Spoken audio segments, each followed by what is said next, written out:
Learn about combine operation in Excel. Let's get started. So, for example, let us imagine that you wanted to create one single cell for all the employees in your company, which stores the first name, second name, or last name, including their email IDs at one place, right? If we want to do so, let me show you how it looks like. So let me copy this here. Then that's the first name. Now it's your second name along with the email ID. Now let us imagine that you wanted to store all the employees in the same way, right? So you can do this by using combine operation in Excel.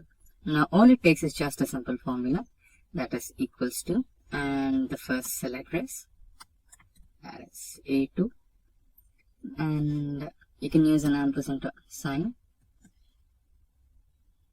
Now you can use the next cell reference, that is B2, and then colon, and the last cell address, that is E2. Now press enter.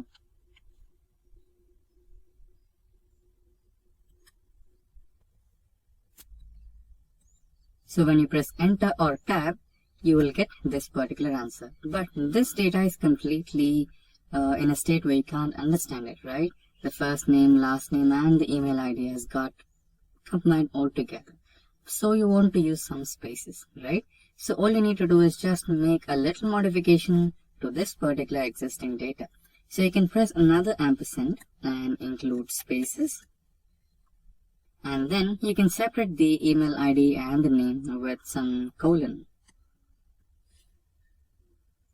So now we have separated the first two cells, that is the first name and the last name, with a space using the ampersands.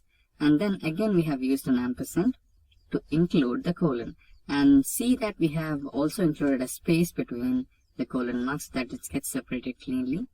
And now let's try to press tab and see the result. So there you go. The first name and the second name is separated by space, and the email ID and the complete name is separated by a colon. Now you can use this to all the cells, and there you go. All the first name, last name, and the email IDs have been printed here. So that's how you use the combine operation in Excel.